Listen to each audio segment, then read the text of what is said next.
Como um caso pode transformar a rotina de uma cidade inteira e marcar para sempre a memória de um país. É assim que muitos brasileiros lembram o episódio que ficou conhecido como o caso Aline da Costa. Uma história que ultrapassou fronteiras, mobilizou autoridades e despertou profunda comoção nacional e internacional. Este documentário narrado reconstrói de forma responsável e fiel ao que é público a trajetória de um dos casos mais marcantes envolvendo uma menor no Brasil, sempre com linguagem neutra, documental e sem qualquer detalhe sensível. Nosso objetivo aqui é entender, passo a passo, como a investigação se desenrolou. Quais foram os fatos que vieram à tona e por que essa história permanece tão presente no imaginário coletivo. Neste vídeo você acompanhará a linha do tempo que começa muito antes das manchetes. Vamos observar quem era Aline dentro de seu contexto familiar e comunitário, compreendendo sua rotina, sua realidade e como sua vida representava tantas outras infâncias brasileiras. Esse primeiro olhar cuidadoso e respeitoso é importante para criar uma compreensão humana que não se apoie em dramatização, mas sim em conexão genuína com uma história real. A partir daí, entraremos nos momentos que geraram inquietação, o desaparecimento, a mobilização da comunidade e o envolvimento crescente da mídia. Você verá como as primeiras horas foram fundamentais para moldar a investigação, como surgiram as primeiras hipóteses e de que maneira as autoridades começaram a se mover em busca de respostas. Esse trecho do documentário não tem o objetivo de chocar, e sim de contextualizar o ambiente de incerteza que tomou conta da cidade e atraiu a atenção de todo o país. Avancarmos. Chegamos à parte que muitos lembram, o surgimento das pistas e o impacto que elas causaram no entendimento do caso. Aqui reconstruímos o caminho percorrido pelos investigadores, sempre usando informações públicas e verificadas. Nada é dito além do que já foi amplamente divulgado por fontes oficiais. Mas cada elemento é apresentado de forma clara para que você entenda como as peças começaram a se encaixar e como a investigação assumiu um novo rumo. Também vamos explorar a repercussão nacional, que ganhou força conforme novas informações eram confirmadas pelas autoridades. Nesse ponto, o documentário mostra como o caso saiu da esfera local e se tornou um debate em todo o país, despertando discussões sobre segurança, proteção de menores, falhas estruturais e responsabilidade coletiva. Esse movimento social é parte essencial da compreensão total da história. Ao longo do vídeo, você perceberá como cada fase do caso se desdobrou, desde o envolvimento crescente das equipes especializadas até os caminhos que levaram a decisões judiciais e ao encerramento formal da investigação. Não buscamos reconstituir emoções por choque, buscamos explicar o processo para que o público acompanhe a evolução dos fatos com clareza, propósito e respeito. E no fim, quando tudo parecer claro, você descobrirá por que este caso ainda é tão mencionado, debatido e estudado décadas depois. As repercussões institucionais, as mudanças de políticas públicas e a memória coletiva que permanece fazem parte do que torna essa história tão significativa. Agora que você já entende o que este documentário vai abordar, desde o primeiro desaparecimento até o impacto duradouro do caso, podemos voltar ao início e reconstruir cada etapa com precisão. A pergunta que fica é: como tudo começou? Antes de avançarmos para os primeiros acontecimentos dessa linha do tempo, é importante reforçar algo. Histórias como esta só continuam sendo estudadas, revisitadas e compreendidas porque existe uma comunidade interessada em discutir, aprender e refletir sobre cada detalhe. Se você valoriza conteúdos que tratam casos reais com responsabilidade, profundidade e respeito às vítimas, então este é o tipo de investigação narrada feita especialmente para você. Por isso, antes de seguirmos, eu te faço um convite sincero. Deixe o seu like. Isso não é simplesmente ajudar o canal. Isso ajuda a plataforma a entender que existem pessoas que querem ver documentários sérios, sem sensacionalismo, e que desejam compreender esses casos de forma cuidadosa e humana. E aproveitando, comenta aqui embaixo. Você lembra quando ouviu falar desse caso pela primeira vez? Ou, se nunca tinha ouvido falar, qual foi a sua primeira sensação ao descobrir que essa história realmente aconteceu? Esses comentários não são apenas números, eles ajudam a manter viva a discussão e contribuem para que mais pessoas tenham acesso a informações organizadas e seguras sobre casos que marcaram o país. E claro, se este é o tipo de conteúdo que você quer acompanhar de perto, se inscreva no canal Cold Case Mistérios da Web. Nós estamos construindo uma comunidade madura, reflexiva e interessada em entender o Brasil através de suas histórias reais. Aqui cada vídeo é pensado para trazer contexto, respeito e informação, sempre com a estética documental que você já reconhece e com o cuidado necessário quando lidamos com casos tão sensíveis. Agora que tudo está preparado e você faz parte dessa investigação, podemos finalmente seguir para o início dessa história, menos onde cada detalhe passou despercebido no começo, mas depois se tornaria fundamental para entender todo o desfecho. Desde o início, quando o caso Aline da Costa começou a aparecer nos noticiários, havia uma sensação difícil de explicar. Era como se algo naquele conjunto de acontecimentos ultrapassasse a simples ideia de um crime real e tocasse diretamente na vulnerabilidade de toda uma comunidade. Não era apenas mais um episódio trágico, era uma história que expunha falhas estruturais, questionava a segurança pública e lembrava ao país o quanto a proteção de menores deveria ser uma prioridade absoluta. Quando falamos que esse caso mudou o país, não é exagero. Ele provocou debates, mobilizou especialistas, chamou a atenção de autoridades e, principalmente, despertou um tipo de alerta coletivo que até hoje é lembrado em reportagens, análises e documentários sobre crimes que marcaram o Brasil. O mais impressionante é como tudo começou de um jeito quase silencioso, quase cotidiano. Como tantas histórias que parecem distantes até o momento em que ganham proporção nacional. Era um dia comum, com a rotina habitual da vizinhança, crianças brincando, adultos indo e vindo, nenhuma indicação de que aquela comunidade estava prestes a enfrentar um dos casos mais comentados da década. E talvez seja justamente esse contraste entre a normalidade e o impacto que faz o caso Aline da Costa permanecer tão presente no imaginário coletivo. Quando uma história comum se transforma em manchete, ela acaba nos obrigando a repensar o que sabemos sobre segurança, confiança e responsabilidade. À medida que a notícia se espalhava, surgia uma mistura de espanto, incerteza e um sentimento compartilhado de urgência. O desaparecimento de uma menor sempre mobiliza uma rede imediata de atenção, mas naquele episódio específico, a resposta foi ainda mais intensa. Moradores, voluntários, autoridades e veículos de comunicação se envolveram num esforço contínuo, e a investigação passou a ser acompanhada por todo o país. Os olhos de milhões de pessoas se voltaram para uma única pergunta: o que realmente aconteceu? Essa dúvida, somada ao clima de tensão que tomou conta da cidade, fez com que o caso se transformasse rapidamente em um marco investigativo. Esse é o ponto em que a narrativa começa a se aprofundar. A cada nova informação pública divulgada, o caso ganhava mais camadas e despertava mais debates. As buscas, as pistas, as primeiras hipóteses e todas as etapas conduzidas por equipes especializadas criaram um cenário que ainda hoje é revisitado em documentários, análises criminais e produções dedicadas a entender como um crime real pode revelar muito sobre a sociedade onde ele acontece. O Brasil acompanhou tudo de perto, sentindo não apenas curiosidade, mas também preocupação, empatia e um forte desejo de que a verdade viesse à tona. E é justamente nesse clima de tensão crescente, típica de grandes casos policiais que marcaram o país, que começamos a voltar no tempo para entender a origem de tudo, antes do impacto nacional. Antes da mobilização coletiva, antes das conclusões oficiais, existia uma vida comum. Uma rotina simples e uma série de detalhes que hoje parecem pequenos, mas que acabariam se tornando peças fundamentais na reconstrução dessa trajetória. É a partir desse ponto, desse primeiro momento em que nada parecia fora do lugar, que nossa investigação documental começa a aprofundar cada etapa da história. Aline não era apenas um nome que se tornaria manchete. Ela era uma criança real, com sonhos pequenos e intensos, daqueles que só quem já conviveu com uma criança sabe reconhecer. Antes de virar parte de um dos crimes nacionais mais citados e lembrados pela comoção que provocou, Aline era a luz dentro de casa. Era aquela menina que chegava da escola falando rápido, misturando entusiasmo com curiosidade, querendo contar tudo ao mesmo tempo. A mãe dizia que ela tinha um jeito único de preencher os espaços.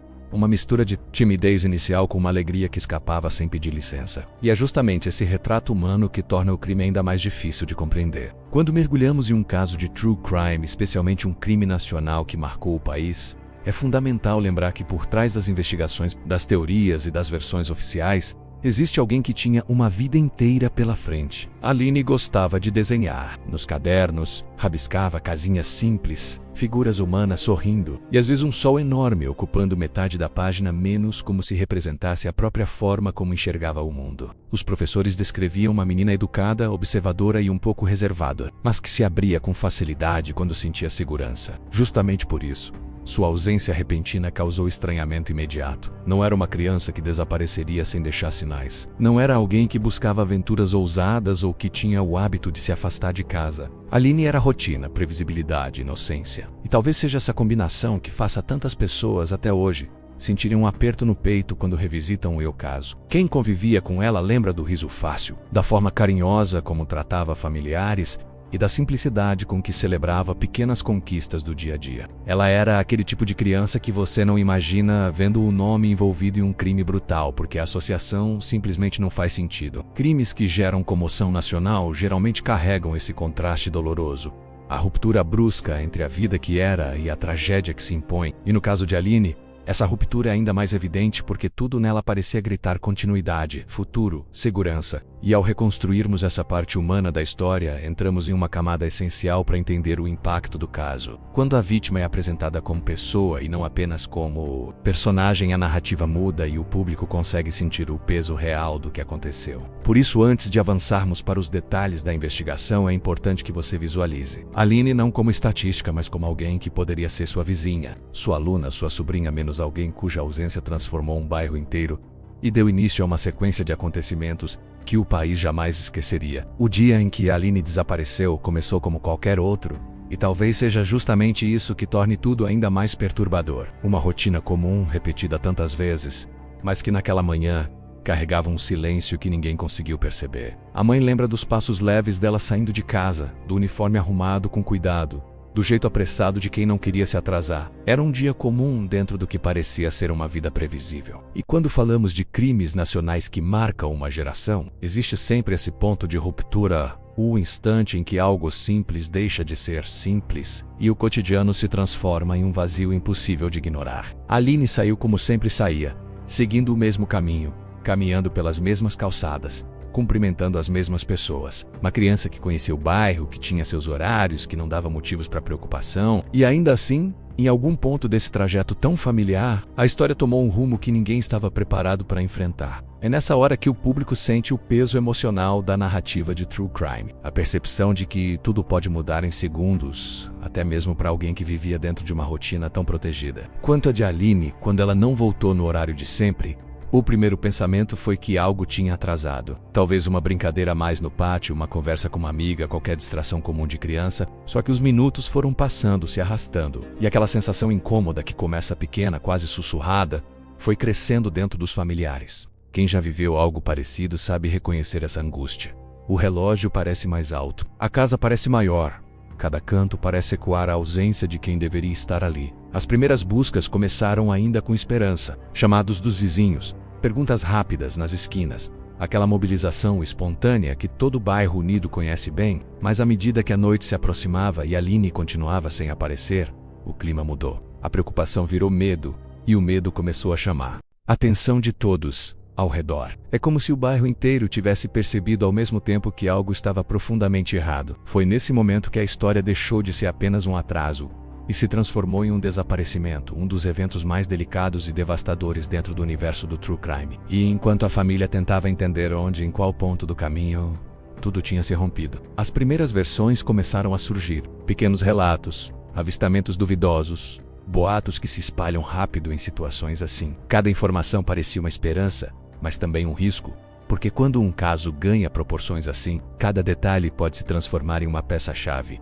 ou em mais uma frustração. E é justamente nesse território delicado, cercado por tensão e expectativa, que começamos a enxergar como o desaparecimento de Aline marcou não apenas sua família, mas uma comunidade inteira que jamais imaginou estar prestes a enfrentar uma das noites mais longas de suas vidas. Quando a notícia do desaparecimento de Aline se espalhou pelas primeiras casas, o bairro inteiro pareceu despertar de um jeito abrupto, como se uma corrente silenciosa tivesse atravessado cada rua, cada janela, cada rotina. Em poucos minutos, famílias que jamais haviam trocado mais do que um bom dia passaram a agir como um único organismo, movido pela mesma urgência, pelo mesmo medo e pela mesma necessidade de encontrar respostas. Aquele cenário comum onde crianças costumavam brincar sem grandes preocupações transformou-se em um ponto de encontro improvisado para uma mobilização que crescia mais a cada hora. As pessoas saíam com lanternas improvisadas, celulares na mão, roupa simples de quem não teve tempo nem de pensar menos, apenas reagiu, e isso é algo que sempre chama atenção nos casos de true crime que marcam uma geração. Quando a comunidade antes silenciosa se une num esforço quase instintivo,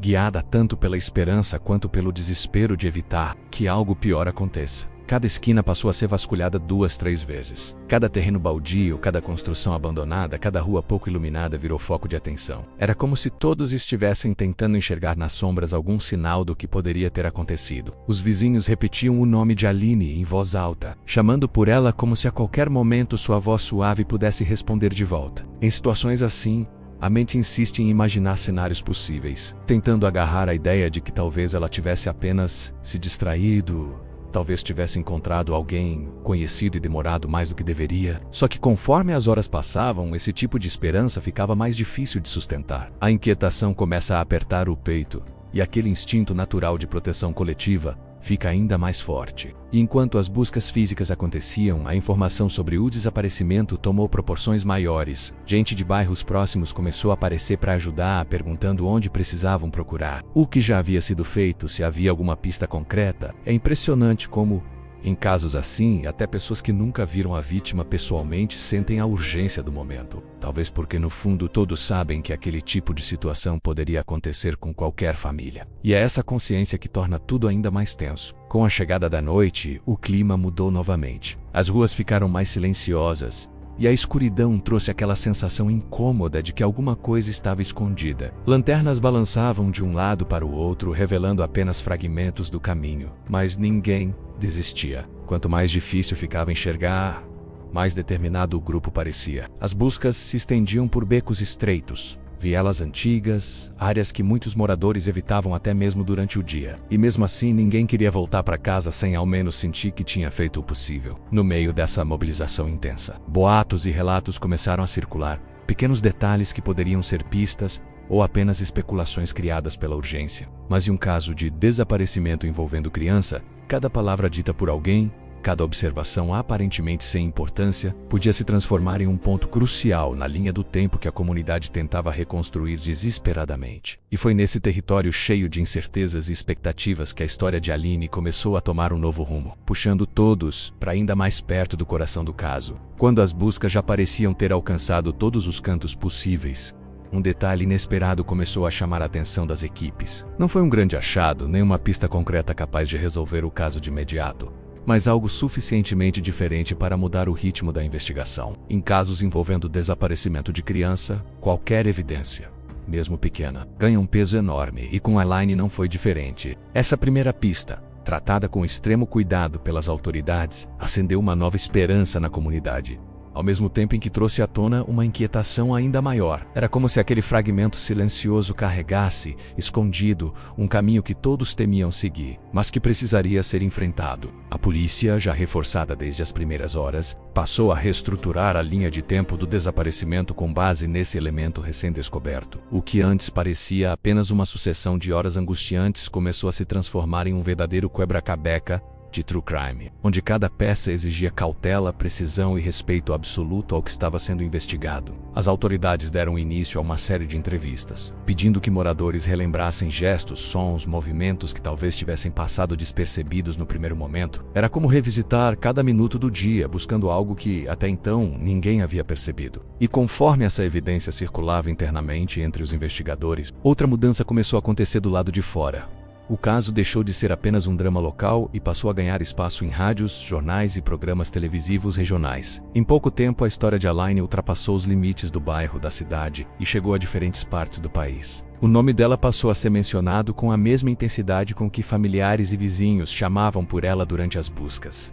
Naquele ponto, a dimensão do caso mudou. Não era mais sobre uma menina desaparecida em uma área específica, menos era sobre um desaparecimento que agora mobilizava pessoas que nunca pisaram na região. Esse aumento de visibilidade trouxe tanto pressão quanto esperança. Pressão porque casos nacionais de grande comoção exigem respostas rápidas, e cada nova audiência gerava questionamentos, hipóteses e especulações. Esperança porque quanto mais olhos atentos, maior a chance de surgir uma informação que pudesse se conectar àquela pequena evidência inicial. Programas de rádio começaram a citar possíveis rotas, comentar o trabalho das equipes, reforçar a importância de qualquer detalhe que pudesse ajudar. O nome de Aline ecoava em diferentes estados, atravessando fronteiras que até então pareciam inacessíveis para um caso surgido em uma comunidade tão específica. A comunidade local, por sua vez, sentia essa mudança acontecer quase como uma onda chegando de longe. A presença de repórteres, fotógrafos e carros de imprensa deixou claro que aquele desaparecimento estava prestes a ganhar outra escala. E mesmo assim, o clima era de silêncio profundo, como se todos soubessem que a investigação estava entrando em um território ainda mais delicado. O tipo de território que exige sensibilidade, precisão e principalmente coragem para seguir em frente. É nesse cenário, onde uma pequena pista se transforma em uma investigação de alto impacto, que o caso de Aline começa a tomar uma nova forma, abrindo espaço para uma etapa ainda mais complexa do trabalho policial. A virada, no caso, começou de um jeito quase silencioso, como muitos momentos decisivos em investigações de true crime. Não foi uma grande descoberta anunciada com alarde, mas uma informação discreta, surgida a partir da análise cuidadosa das primeiras evidências. Os investigadores, já profundamente envolvidos na reconstrução da linha temporal, perceberam que havia um padrão surgindo. Um nome que aparecia mais vezes do que seria considerado normal. Um comportamento que destoava do restante da comunidade e uma presença que até então parecia ter passado despercebida nos relatos iniciais. Esse ponto específico chamou atenção porque não era algo que pudesse ser ignorado. Era o tipo de detalhe que muda o rumo de uma investigação. A partir desse momento, a equipe policial redobrou a atenção, revisitando depoimentos que antes pareciam pouco relevantes. Em muitos casos de desaparecimento, especialmente aqueles que ganham dimensão nacional, a identificação de um suspeito não surge de forma repentina. Ela nasce do cruzamento de fragmentos, de observações aparentemente desconectadas. E aqui não foi diferente. Uma testemunha relatou algo que por si só não indicava nada concreto, mas quando comparado com os demais depoimentos passou a fazer sentido. Pequenos movimentos, horários incompatíveis, atitudes consideradas estranhas naquele contexto. Em poucos dias, o nome que antes circulava como possibilidade ganhou força suficiente para se tornar alvo de verificação. O suspeito, então, começou a ser observado mais de perto, sempre dentro dos protocolos e com extremo cuidado, principalmente por se tratar de um caso envolvendo menor de idade. O trabalho da polícia exigia cautela, precisão e uma abordagem livre de qualquer julgamento precipitado. A equipe precisava entender se havia ali um ponto real de ligação com o desaparecimento de Aline, ou se era apenas mais um desvio que, como acontece tantas vezes em investigações complexas, precisaria ser descartado. Mas, conforme novas informações eram cruzadas, a presença dessa pessoa na narrativa do caso parecia ganhar contornos mais definidos. A comunidade, já emocionalmente abalada, percebeu que algo estava mudando no comportamento das autoridades. Movimentações discretas, visitas pontuais, perguntas mais direcionadas, tudo isso sem qualquer divulgação oficial, mas suficiente para criar um clima de expectativa no ar. Esse tipo de atmosfera é comum em casos de grande comoção. Todos sentem que algo importante está prestes a acontecer, mas ninguém sabe exatamente o que ou quando. E enquanto a investigação avançava, a imprensa começava a captar nuances desse movimento interno. Reportagens passaram a mencionar a possibilidade de novas linhas de investigação, sempre sem nomes ou detalhes que pudessem comprometer o andamento do caso. O público, já envolvido emocionalmente com o desaparecimento, acompanhava cada atualização com a sensação de que uma resposta poderia estar próxima. Essa etapa da investigação marcou um ponto decisivo, porque pela primeira vez surgiu a ideia concreta de que alguém poderia estar diretamente ligado ao desaparecimento de Aline. Uma sensação difícil de processar, mas essencial para que o caso pudesse seguir para um novo patamar de análise e aprofundamento. O resgate de Araceli não aconteceu da forma que a família, a polícia e todo o país esperavam. Quando o corpo foi finalmente encontrado, semanas depois do desaparecimento, o impacto foi como um choque coletivo, um golpe seco que atravessou o Brasil e deixou claro que aquele não era apenas mais um caso policial, mas um crime brutal que marcaria para sempre a memória nacional. A notícia se espalhou rápido, cruzando fronteiras, e a sensação era de que o país inteiro havia parado por alguns segundos. Nas ruas, nos jornais, nas rádios, todo mundo parecia repetir o mesmo pensamento. Como alguém poderia fazer aquilo com uma criança? Os investigadores se viram no meio de uma pressão que crescia a cada hora. A cada novo detalhe revelado, a comoção aumentava, e com ela aumentava também a revolta. O crime não só chocou pela violência, mas pela frieza. Era o tipo de caso que desmonta qualquer sensação de segurança, que coloca em evidência um lado obscuro da sociedade que muitos preferem acreditar que não existe. E dentro das delegacias, a maioria dos agentes confessava que fazia tempo que não sentia um peso tão grande nas costas. Eles sabiam que qualquer decisão errada poderia comprometer tudo, e pior, prolongar a dor da família. Enquanto isso, A população de Vitória entrava em um estado de alerta permanente. Crianças deixaram de brincar nas ruas, pais mudaram rotinas inteiras, e o bairro onde Araceli vivia se tornou um ponto de peregrinação silenciosa. Pessoas que nunca tinham se envolvido com casos criminais passavam horas em frente à casa da família, oferecendo apoio, fazendo perguntas, tentando compreender o que realmente havia acontecido. Era como se todos quisessem, de alguma forma, devolver àquela família algo que ninguém mais poderia oferecer. A sensação de que o mundo ainda fazia sentido. E quanto mais o caso avançava, mais surgiam rumores, contradições e desdobramentos que deixavam tudo ainda mais nebuloso. Testemunhas surgiam e desapareciam, versões eram contestadas, interesses políticos começavam a interferir nos bastidores. E a investigação parecia entrar num terreno cada vez mais delicado. A mídia nacional mergulhou de cabeça na cobertura, e cada nova informação, por menor que fosse, virava manchete. Tudo isso criou um clima de tensão que envolveu o país inteiro, um clima que aos poucos mostraria que o caso Araceli não seria apenas uma tragédia, mas um divisor de águas na história dos crimes nacionais que geraram profunda comoção. E é justamente nesse ponto onde as primeiras respostas começam a surgir. Mas novas perguntas aparecem com ainda mais força, que a narrativa se aprofunda e nos leva para os bastidores mais controversos dessa investigação. Quando o caso Araceli finalmente saiu das mãos da polícia e entrou nos corredores do tribunal, a sensação era de que um novo capítulo, menos ainda mais tenso, estava começando. A investigação já estava marcada por contradições, disputas e uma pressão pública sufocante, mas o processo judicial trouxe algo ainda mais complexo.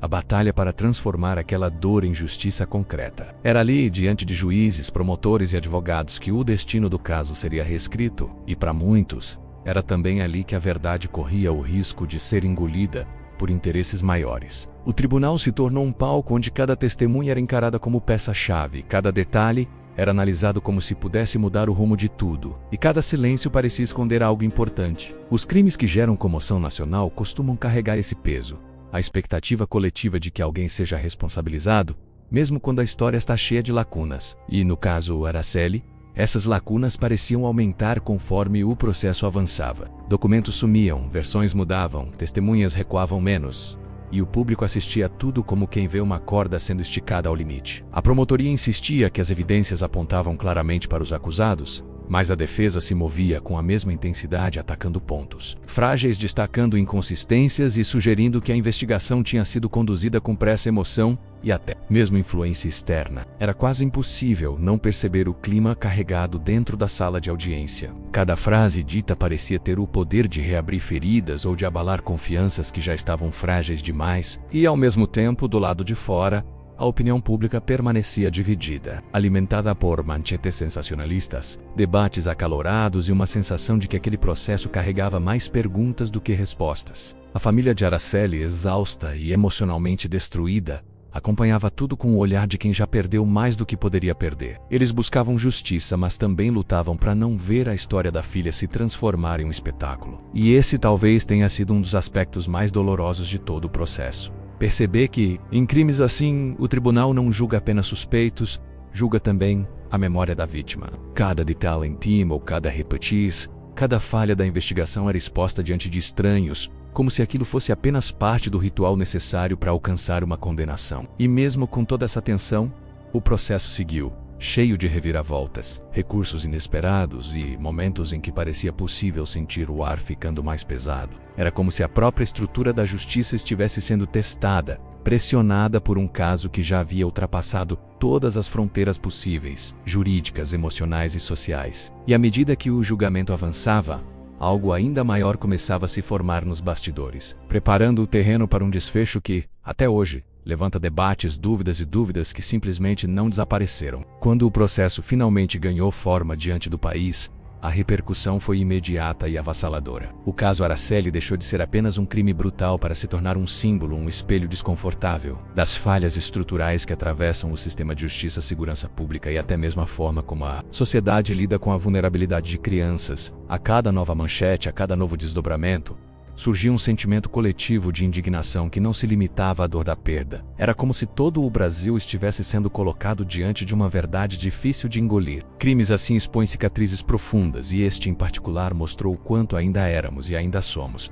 frágeis na proteção dos mais indefesos. As ruas refletiam essa inquietação. Em diferentes cidades, pessoas se reuniam em manifestações silenciosas, segurando fotos, velas, cartazes, como se cada gesto fosse uma tentativa de devolver humanidade àquilo que a violência tentou apagar. A comoção nacional não veio apenas pela brutalidade do crime, mas pela sensação de que qualquer criança poderia ocupar aquele lugar. A dor se tornou coletiva porque de alguma forma todos se viram responsáveis, refletindo sobre como casos de true crime desse tipo revelam um país dividido entre a esperança por justiça e a frustração com processos que parecem nunca chegar a um fim seguro. A mídia, por sua vez, amplificou cada detalhe. Programas de TV discutiam o caso noite após noite, jornais imprimiam edições especiais, rádios dedicavam horas inteiras a debates acalorados. O nome de Araceli ecoava por todo canto, e o interesse internacional não demorou a surgir, mostrando que o horror ultrapassara fronteiras. Era como se o mundo inteiro estivesse olhando para o Brasil e perguntando: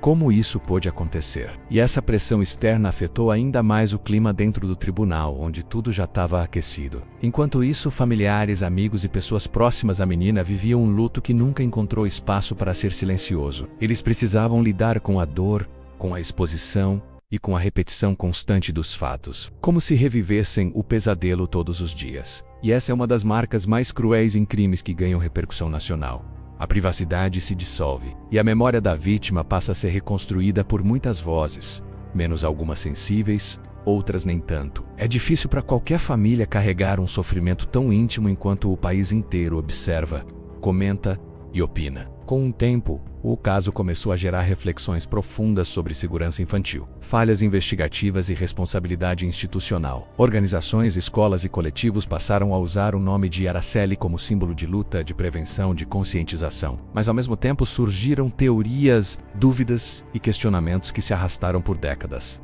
alimentando debates que até hoje dividem opiniões. E no meio de toda essa repercussão, um novo capítulo começou a se formar, trazendo ainda mais tensão, revelações inesperadas e sentimentos que não deixavam ninguém indiferente. Ao olhar para tudo o que aconteceu após o estouro do caso, é impossível não perceber como a história de Araceli se transformou em algo maior do que qualquer investigação, processo ou julgamento poderia explicar. O epílogo desse crime não é um fechamento. É uma ferida que continua aberta no imaginário coletivo, sempre lembrando o país de que tragédias assim não desaparecem com o tempo. Elas permanecem silenciosas, fazendo perguntas que ninguém conseguiu responder completamente. E talvez seja justamente isso que faz com que esse caso seja tão presente até hoje. A sensação de que, mesmo depois de décadas, ainda existe algo a ser entendido, algo que nunca foi dito em voz alta. O legado de Araceli não se limita às mudanças institucionais ou às discussões sobre segurança infantil que surgiram ao longo dos anos. Ele vive também nas memórias das pessoas que acompanharam o crime desde o início nos relatos preservados, nas campanhas que nasceram em sua homenagem e até mesmo nas conversas que continuam sendo retomadas sempre que outro caso brutal abala o país. Cada novo crime que ganha atenção nacional parece de algum modo ecoar o dela como se fosse um lembrete cruel, de que o Brasil ainda luta contra fantasmas antigos. Fantasmas que insistem em se manifestar quando a justiça falha, quando a verdade se esconde, quando a sociedade tenta seguir em frente, mas a memória não permite. Ao mesmo tempo, o caso virou um ponto de referência no universo do true crime nacional. Pesquisadores, jornalistas, roteiristas e criadores de conteúdo voltam a ele repetidamente, buscando entender por que essa tragédia deixou marcas tão profundas. E quanto mais se investiga, mais claro fica que o impacto não veio apenas da violência em si, mas de tudo o que envolveu o processo. Contradições, dúvidas, a ausência de respostas definitivas e a sensação de que partes essenciais da história ainda estão nas sombras. É como se existisse um espaço vazio, um silêncio incômodo que ainda pede explicação. E talvez seja justamente nesse silêncio que o legado mais doloroso se estabelece. Porque no fundo, o caso Araceli sempre levantou questões sobre até onde vai a verdade quando confrontada com interesses, pressões e falhas humanas. As perguntas que permanecem, menos aquelas que ninguém conseguiu enterrar menos, continuam ecoando entre especialistas, famílias, autoridades e pessoas que seguiram acompanhando cada detalhe. Perguntas que soam como um convite para olhar mais fundo, revisitar o que parece resolvido e entender que respostas fáceis nunca existiram nessa história. E a partir dessas dúvidas, dessas lacunas e desse impacto emocional prolongado, que o caso se mantém vivo, abrindo caminho para algo que continua crescendo. Até hoje, como se cada nova descoberta fosse apenas o início de mais um capítulo. Se você chegou até aqui, é porque de alguma forma essa história tocou você, seja pela indignação, pela empatia ou pela vontade de entender melhor casos que marcaram o Brasil. E é justamente por isso que eu quero te fazer um convite direto. Se inscreva agora no canal. Aqui você sempre vai encontrar análises profundas, narrativas responsáveis e investigações que respeitam cada vítima, cada família e cada detalhe desses crimes que nos deixam sem chão. Também quero que você participe ativamente. Comente aqui embaixo qual parte desse caso mais mexeu com você. Pode ser uma sensação, uma dúvida, algo que você percebeu durante o vídeo. Sua opinião é muito importante e ajuda a manter esse espaço vivo, atento e consciente. E claro, deixe o seu like. Isso fortalece o canal, ajuda o conteúdo a chegar em mais pessoas e mostra pra mim que você quer continuar mergulhando nesses casos comigo. E não sai agora. O próximo vídeo já está na tela, esperando por você. Clique e continue essa jornada pelo universo dos crimes reais que marcaram o país. Vamos!